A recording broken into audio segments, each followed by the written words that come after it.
Okay guys, time for a little update on the city. I know that a lot of people have been asking for it, and so let's see what we can do.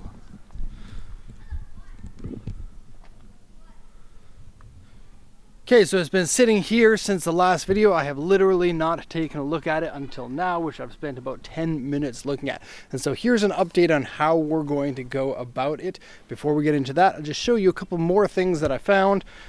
I was doing poking here, and look at this. Ooh, stick your finger right in there. And that's not all. Underneath here, we got more. Rust always comes with its friends. And so really bad rust here. Some bad stuff in here. And look, souvenirs. And so that's going to need to be all fixed. Over here, same deal, holes and every mechanic's favorite duct tape for fixing rust holes. Lovely. That looks expensive. And so we'll hide that for now. And I'll show you a nice little feature here. Most people know that the Honda City has tie-down straps in the back. Look at those. Those are for your moto compo. A lot of people asking about that, and I don't think that this car would be complete without it. And so you're going to see moto compo strapped to these straps. This is the only City that I've seen with the straps left in it. And so very cool. I've never actually seen one with it. There are provisions to put them in, but I've always seen no straps. So very cool on that. Okay, a couple other things. Here's a better look at the wheels and the tires. Okay, quite good condition, I would say. And so going to keep these ones, probably going to get some more aggressive ones for better looks. But these wheels, if you wanted to buy them, you would never, ever, ever be able to find them. And so keep and put some nice tires on them. Here's something interesting. It's a case that came in the back, and if you read it, it says the words, and the words say this is a sleeve that you stick the sunroof into. And so that one super smart person in the comments talking about the sunroof, and they said that the whole glass can come out if you want it to, and so it's true. Now I did play around with it for a little bit and I couldn't figure it out how it's supposed to come out. I think the Japanese on there tells you how to do it, but I couldn't figure it out. There are no easy ways, or at least for me, to find out how that's going to come out. Okay, now what is going to happen with the restoration project? Well, hopefully over the winter I have a little bit more time. The last 2 weeks have absolutely killed me, and I have luckily come back from the dead in order to shoot this video, and so I hope that people appreciate it. But yeah, when you run a company, it's not easy to find time to do your own things, especially when you have a family and stuff. Okay, so first order of business is to get this beast running, and I believe in the next video we're going to have a running car, provided there's no extremely blown or seized engine. See, I haven't tried that yet.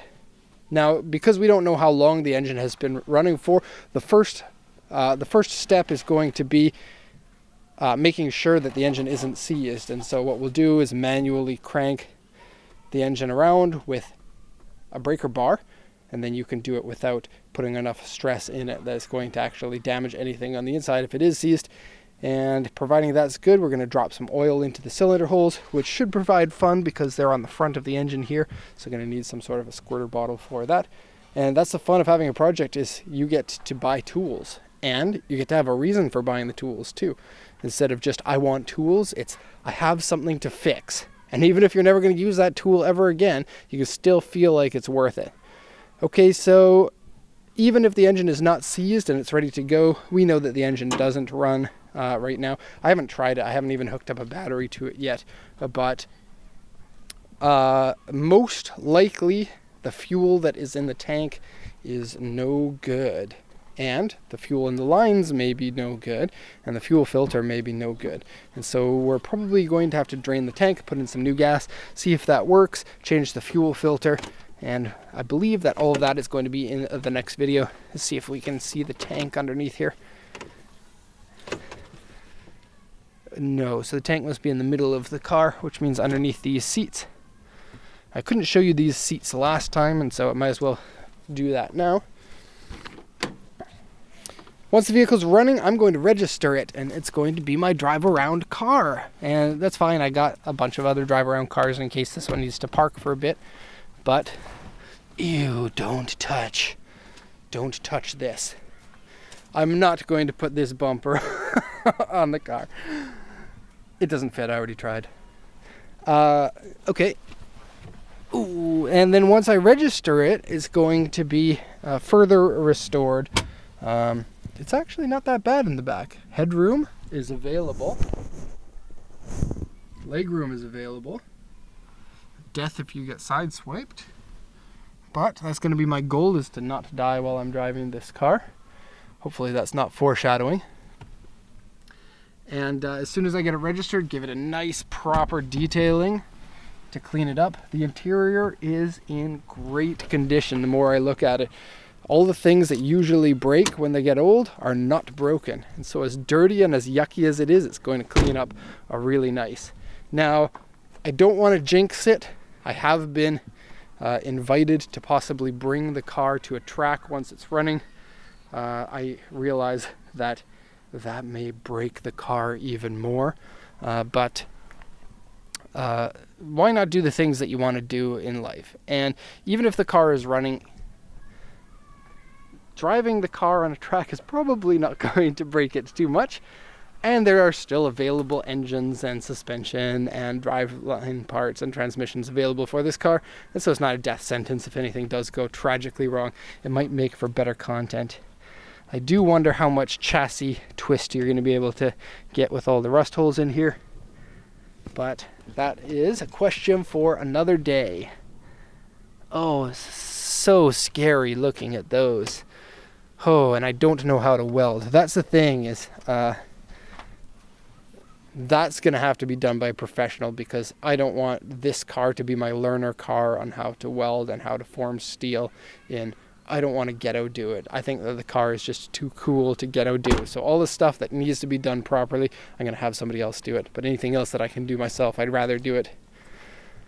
Okay, so that's the update. I'm hoping to have a running car by the next time that you see an update, and I'm hoping it's not that long, because we're closed down for winter vacation pretty soon. Should hopefully, fingers crossed, give me enough time to work on it. Okay, so until next time, I'll leave you guys off with Scooby-Doo Van. And if Honda City goes well, we may do a restoration project on this, because it could be totally badass, and it would be so awesome with an RB26 in it. So awesome.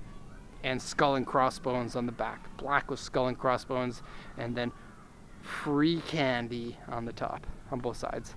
And then when you drive it and you hit the horn button, then it plays music like candy or like ice cream truck music. Yeah, very cool. Okay. Thanks for watching, everyone. Bye-bye.